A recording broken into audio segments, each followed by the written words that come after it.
management and leadership, and a certified dementia practitioner and trainer.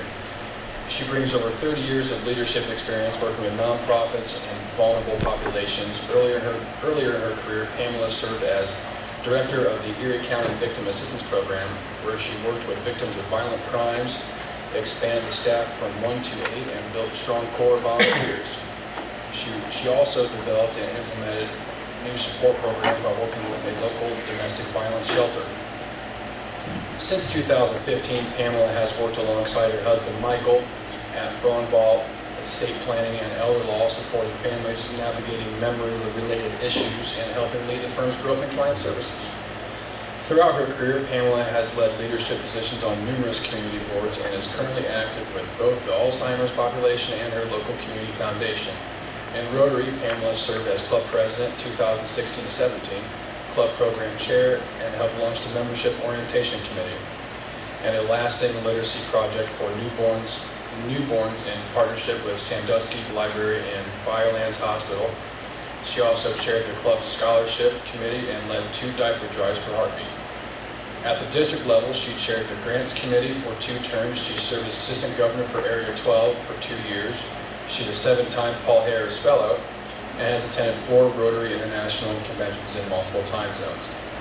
Pamela leads with courage and compassion, reflecting the 2025 and 2026 Rotary theme, Unite for Good, and embracing the spirit of ROAR, a call to be bold, speak up, and to lead with impact. Her Rotary journey is fueled by service, strengthened by collaboration, and grounded in a belief that together we can create a future that's more inclusive, compassionate, and strong. And ladies and gentlemen, I'd like to introduce Pamela Brumbaugh.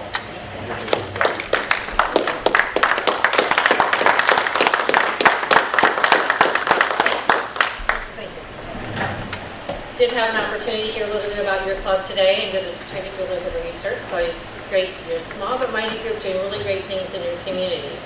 Saw the great big mural when I drove in today, so that's pretty cool. Never been to this part of the state of Ohio. So my Rotary drive continues to give me a lot of journey.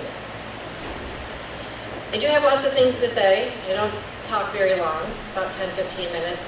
But before I really start, I can be informal, so if you have any questions or thoughts at the end, please let me know, because really I'm really here for all of you. So thank you very much. It's really a privilege and an honor for me to be here today. I appreciate all the Rotarians who show up, who serve, and who give up their time. It's really you guys are making the great changes in your communities. Before I share a few things with you, I just want to ask 2 simple questions before we get started. I kind of asked these guys when I was chatting with them, but first of all, why did you join Rotary? This is the audience participation. Why did you join Rotary? Well, I think that I knew I had an elderly guy that worked with me, and he was had been in Rotary for quite a while. His son was, and I knew a lot of I was a very young businessman. I knew a lot of the older businessmen that were part of it. I guess I admired them, and so when I was asked to be part of it, I did. Okay, so great. Asked and saw a great group of people who share your values and like minds and thoughts. Great. Anybody else? I know. So I would say the same thing you did for me. Okay. Same exact situation. That's what that is. Perfect. Networking. Anybody else? When I joined in '91, I was member number 72. Okay. I came in with Mark Tabor, the past mayor of Hicksville, George Cherry, and brought us in together as a host. But Hicksville had a Pilates Club, I think a JC, a Rotary. But I heard a lot of good things about Rotary, and business people and retired people, and just to meet people in the community. I was new to the community in a way. So it's a great organization, a lot of the community service impact. Great, good stuff to do. How many came to Rotary because your job told you you had to come? Nobody here. That's impressive. Because when whatever job you had, they're like, oh, you have to be a Rotarian too, and we'll pay for you to do that. Nope. We'll be on those years. Okay. So it sounds like invited, networking, good reasons to get to know people. But more importantly, especially in your smaller community, why do you stay? Why do you stay in this Rotary Club? Again, what the Rotary Club has done and gives back to the community. I've made a good living in this community, and also I neglected to say that our parents set an example too of helping others. And it's a chance, I think, to give back with all the programs that Rotary has supported over the years to help make Hicksville a better community, better reason to choose it than to choosing the town, just for the things that have been provided, just to give back. Okay, that's a good reason. Anybody else? Why you stay? Along that line, I mean, the thing about it is I've stayed in Rotary has I'm going to say a rich history here in Hicksville. It's not what it used to be. It's what I came into. We're a neighborhood of 70 members, but I mean, they have done a lot in this town and they still do. I mean, a lot of involvement with students, different programs with scholarships and stuff. It's been a good way to help serve and support the community. Okay, great. You stayed for the fellowship. Are you a good group of people to hang out and have a good time with? Looks like it. From a little bit I've got to experience here at lunch today. But it's really important to kind of take a moment to reflect. We talked a little bit about sizes and membership, and it's been a big part of, as I'm going around and chatting with people. But it's really important to think about, your moment to reflect why you joined Rotary, and more importantly, why you stay. And it's what keeps you here. That's really where the heart of Rotary is. So I'll tell you a little bit about my Rotary journey.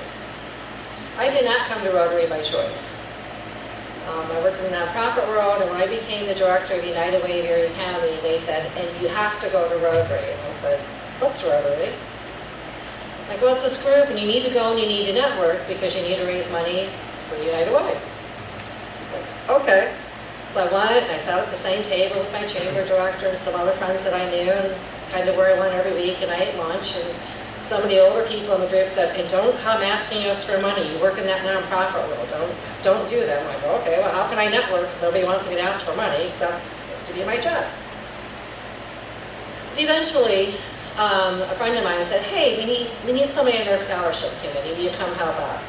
Sure, I can do that. So I sat on the scholarship committee, and as she was leaving, she's like, hey, I'm leaving. Will you chair the scholarship committee? I'm like, sure. And during this time, so I'm leading committees, but I'm also getting a little bit more involved in some of our fundraisers because I have organized volunteers. I was asked, hey, can you organize a volunteer for our poker event, and can you organize a volunteer for our pizza challenge? And sure, those are some simple things I can do. And then somebody's like, oh, do you want to sit on the board? Sure, I can sit on the board. And what happens when you sit on the board? When you sit up here, right? Then you end up in his chair. Will you be our board president? I said, great. And what was nice over those first 7 or 8 years is I really had been able to see what our Rotary Club and other Rotary Clubs in our communities were doing, in our own backyard, so to speak. There's 3 Rotary Clubs in Erie County. We've got some in our surrounding communities. So I could see the scholarships and the different projects and programs. So I thought, so I'm starting to buy into some of that. What was really cool in our club, when you were the incoming club president, they give you a stipend to go to the Rotary International Convention. And that year, the International Convention was in Seoul, North Korea. South Korea. And my husband's like, it's never been on my bucket list, but I'll go with you. I'm like, okay. So let's go on this Rotary journey together. If you ever go to a larger Rotary event, we always have something that they call the House of Friendship. So first of all, there was nothing like going to the Rotary International Convention with 30,000 plus other Rotarians from around the world. You read the magazine, so you can get some experience and some exposure that way. But to see them all in their native clothing and talking their native language and having to have translators so we could all talk to each other. But you know what? It really didn't matter because we were all Rotarians. But to walk into the House of Friendship, my husband and I were both like in awe. Because I only thought I saw what Rotary did in my communities. I didn't see what Rotary was literally doing around the world. By that time in our elder law practice, we were working a lot of folks with Alzheimer's and dementia. I saw several booths of different interest groups who are doing things to help people with Alzheimer's and dementia, raising funds and providing services in their community through their Rotary groups. My husband's like, I didn't know Rotary did this. I didn't either. But to also see some of the other impacts. I was not a good Rotary magazine reader because I just wasn't sure, what all that stuff was. Who cared what stuff happened around the world? It didn't matter to me, and again, in my nonprofit world, it's always more important for me to help people in my own backyard. But to go to different booths and to see what Rotary programs were doing around the world, how important clean water was to education, I had no idea. How, to see my young girls who are going through the menstruation cycle couldn't go to school because they didn't have hygiene. What was happening in the farms and the food in some of the different parts of the world. And then just to listen and talk to people, from all over the world who share some of the same experience. And to me, that was truly the power of Rotary all coming together. And at that moment, I was like, this is way bigger than I thought. And it shows that this is something I definitely want to be a part of. And in my nonprofit background, I could also see the value of helping people in other countries around the world and help to improve their lives. We think of polio and the work that Rotary has done, different Rotarians going into different communities and to help give those vaccinations so we can eradicate a disease. All those things really become important. So I truly believe, had somebody not, I was told to go to Rotary, I truly believe if nobody asked me to get involved, I would not be standing here today. I probably would have left that job and no longer was a Rotarian. So it's really all about getting involved and trying to figure out where we stay. But Rotary becomes a place where we can unite. And because we're not all the same, but we do share the same values. We talked about that, business people coming together and the networking and the fellowship. We don't want to hang around people who don't have the same values that we do. And we talk about the international message this year, which is Unite for Good. And then my personal message is the power of war. I had been meeting with a lot of the president-elects for the year prior, coming in to their Rotary year as well. And I chose the song Roar, Katy Perry's song Roar. And one of the reasons I did that, because war is about finding your voice. It's about speaking up. It's about speaking up for your club, for your community, and for those who can't speak for themselves. Obviously, I'm a big advocate, but we all need to be able to do that. And when I was working with those presidents, many of them were concerned. Here's a group of professional people who are going to lead their clubs, but they were concerned about what happens if I don't run the right agenda? What happens if I don't say the right thing? What happens if I make a fool of myself? What happens if I do something that I'm not supposed to be able to do? But all of these people are having these concerns.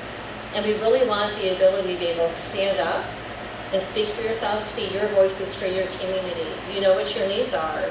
Being able to say that and get some of those needs met.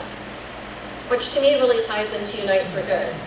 None of us can do anything by ourselves. I can go out and, try to build a pavilion by myself. I probably wouldn't do it very well. But when you all come together with your communities and you start uniting, then you're able to make a lot better things happen. So Unite for Good is really, it's a mindset and it's a movement. It also means we don't have to agree on everything to work together. It means we bring our differences to the table and we build something better. This world would not be a very great place if we all thought the same. But it also means that we lead with service and we all need to leave our egos at the door. And like I said, Unite for Good doesn't mean we work independently, but it's really a symphony of service powered by everyday people doing extraordinary things. And that's what you do for your communities. So as your district governor, I really want to be clear. The district's here to support you. They were talking like, the district governor's here, so that's probably why our attendance isn't really great today. I can remember being that club member. But I can remember being that club member before I was club president, and people say, oh yeah, district governor's coming next week. No sense in coming. All they're going to do is come to the club and tell us what we're doing wrong and give us another new set of rules. Let's change every year, every time somebody new comes along. And I thought to myself, who wants that job? Nobody wants to talk to him or be around him. little did I know. But the district really is here to just support the clubs. Some of my questions were, what can we do, what can the district do to help you? If your club's doing great and you're flourishing, that's fantastic. Then what can you share with other clubs who might not be flourishing and having a wonderful club and meeting the needs of your communities? But the district's here to partner. We're uniting. Again, none of us can work in silo. That was my big belief as a nonprofit world when I ran and organized many organizations coming together. Why should this agency do something, this agency do the same thing? Imagine what they could do when they come together. We have many clubs in the same counties. They're all raising money doing projects individually. Imagine the power if all of those clubs came together for that one nonprofit or that one cause, and how much better you can do if you work together. At the district, we're also talking about connecting. We're here to listen. I heard that earlier today. It's all about, I used to tell my kids you were raised with 2 ears and 1 mouth, so you listen twice as much as you talk. It really is all about listening. We're here for you. But the information has to flow both ways. The district, again, we don't stand up here and preach. That I am no different than any one of you. I've been in your seats, and any one of you could be here. If information though has to go. The district sends information out what those resources are, and the clubs should be sending information back to the district about what your needs, concerns, and your successes are. So this year we're really working on building partnerships through conversation and collaboration, and then a shared commitment to impact. So everything we do this year will be grounded in the message of uniting for good, and by the power of the courage to roar. We have 3 main goals. Shouldn't be any surprise. Same goals many we've had for the last couple of years. But we need to grow clubs. I talked a little bit about an impact club. We need Rotary to be where the people are. It's not just where it's always been. So we need to talk about impact clubs, companion clubs, satellite clubs, virtual clubs, hybrid clubs, whatever that club needs to look like. And being open-minded about it. It's like, hey, here's a group of people who like this cause. Let's go do something with that. And we can meet twice a month and have some service and some cocktails. Or we meet for breakfast in the morning. We get our kids together. But whatever that needs to look like, there's really no right or wrong of what a club is. We don't need to copy the past. We just need to build a future. And everything's really all about change. And what goes along with growing our clubs is increasing and retaining our members. Rotary makes a difference. Your club makes a difference in your community. But does your community really know the difference your club makes? Because sometimes as Rotary, we're our own best kept secret. We don't brag about what we do, because we never thought that was supposed to be what we're able to do. But just chatting about bringing in new members. Are you bragging about what you're able to do? Are you asking new people hey, we've got this really great project going on, can you help? Hey, we're doing some scholarships, would you like to participate? Hey, do you know we've got youth exchange? We've got kids coming into our community. We send kids out into the great big world. Here's some of the things we stand for. Here are some of our beliefs. So how are you increasing and retaining that members? Why do you stay? Why are you here? So we want to make those clubs, everybody needs value. It's a value proposition. As we chatted, it's all about time, right? Time, I define my time differently than you define your time.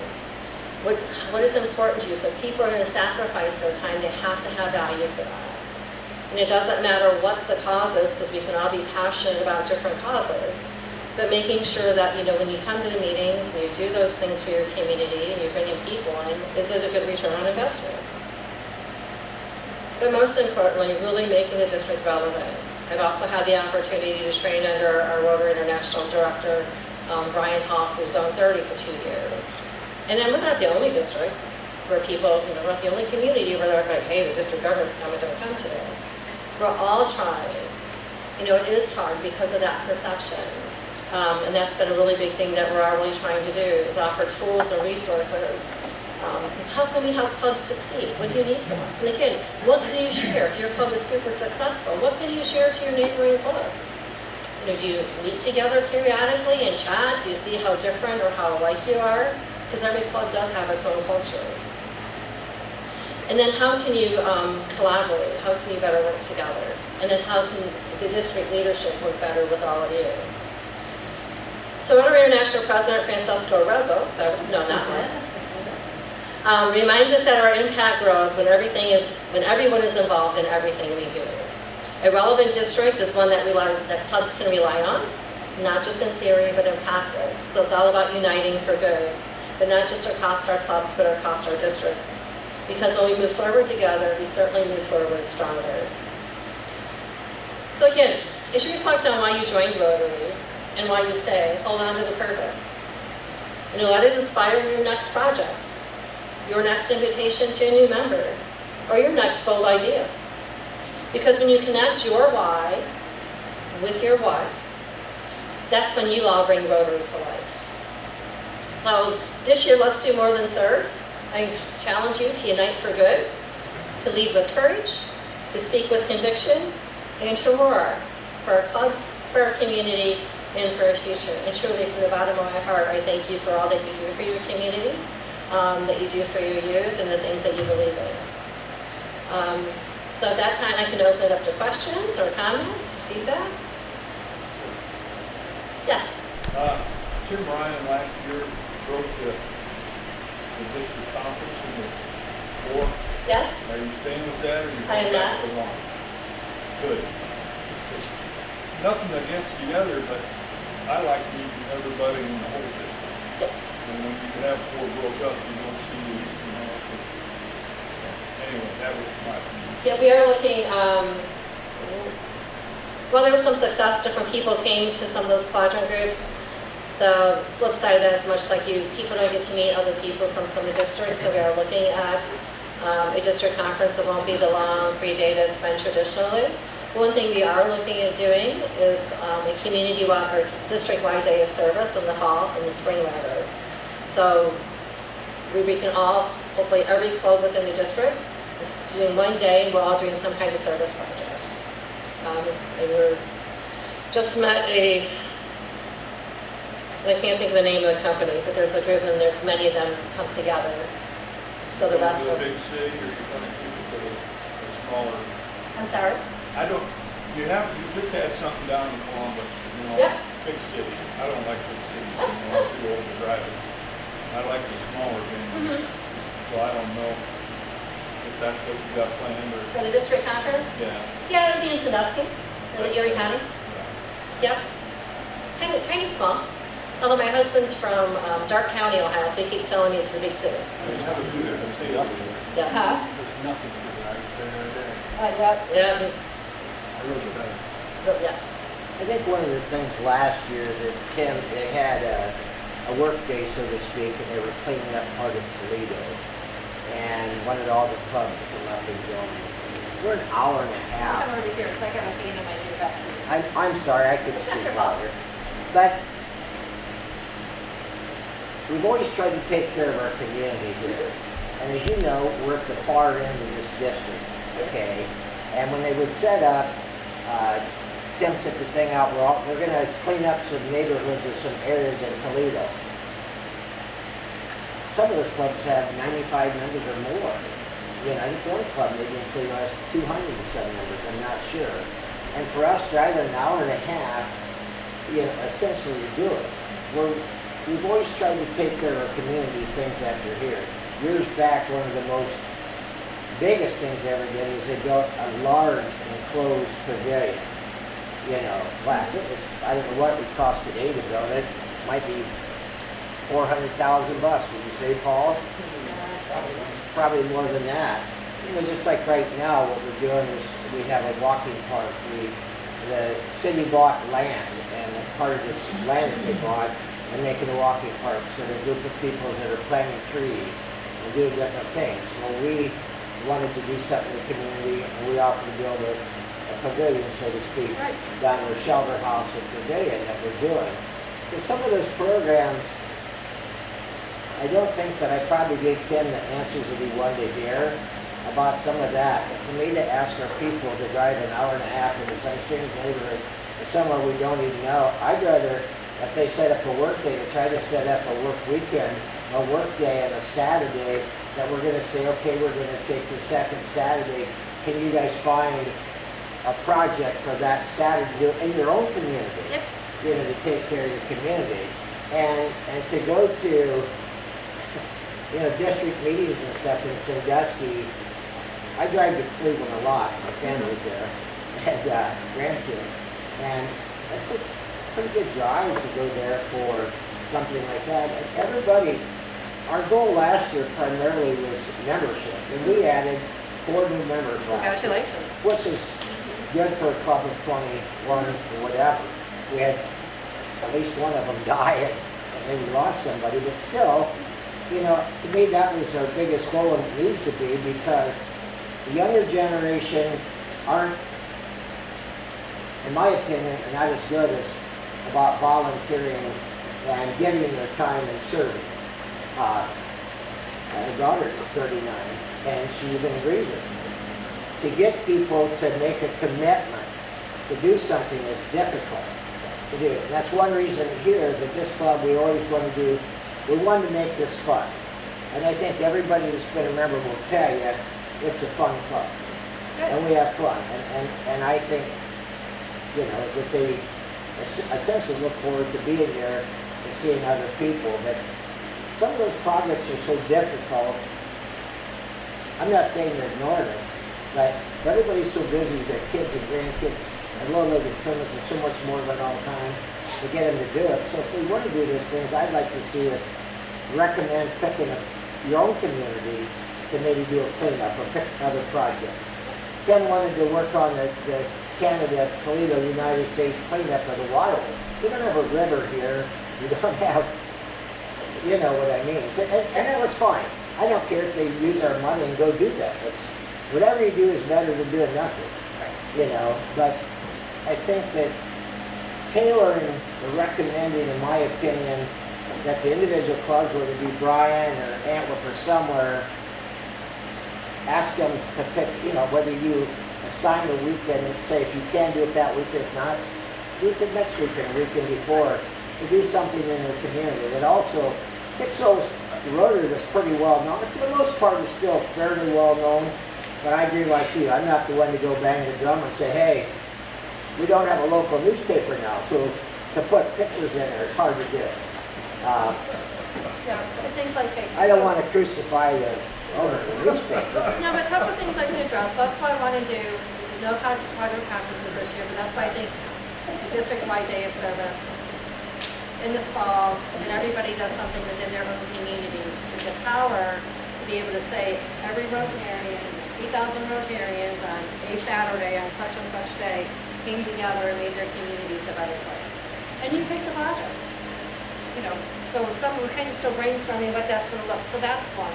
Secondarily, I live in Sandusky, a lot of rural communities around me. I've had to raise money for different nonprofits, and I also work with my husband in our private business.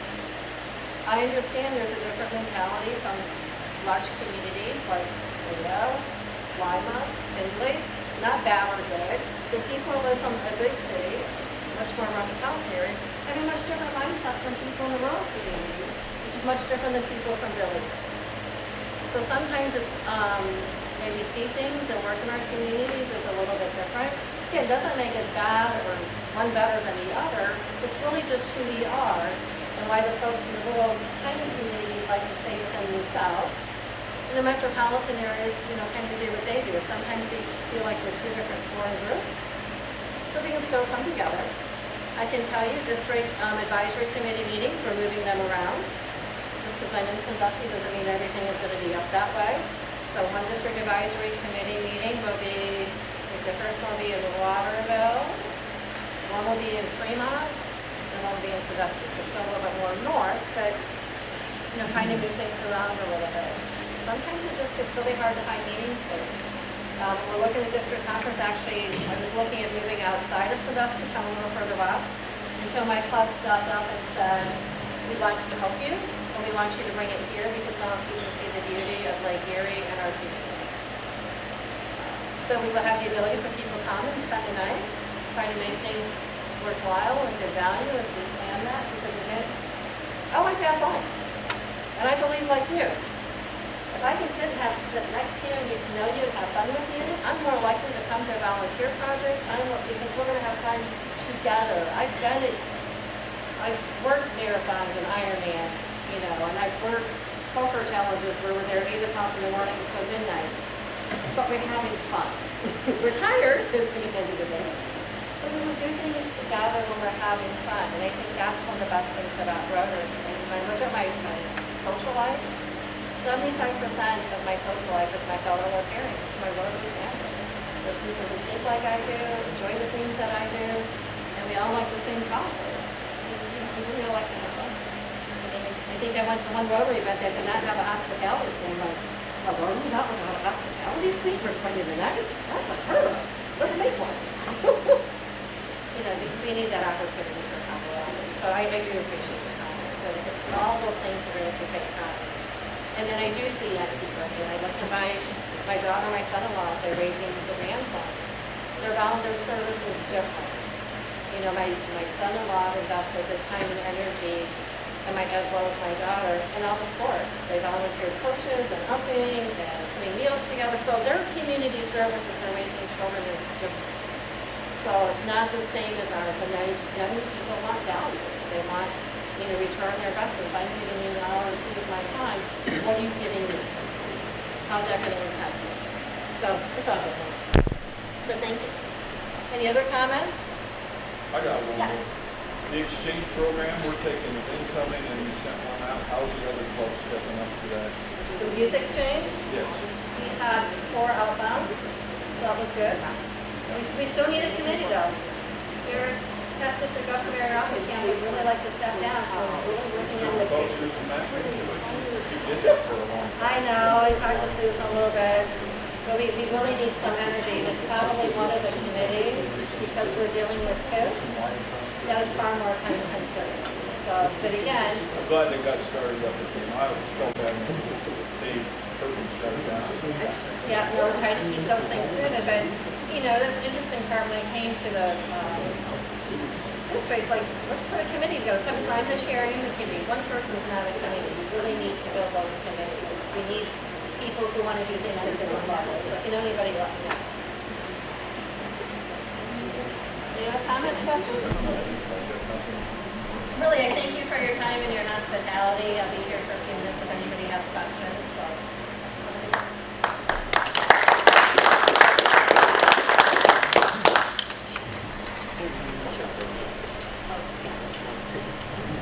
I like to say I do like the bi-weekly, let's do cocktails in the evening idea. That's how the ancient Greeks used to come up with their good ideas, drink some wine and figure some stuff out.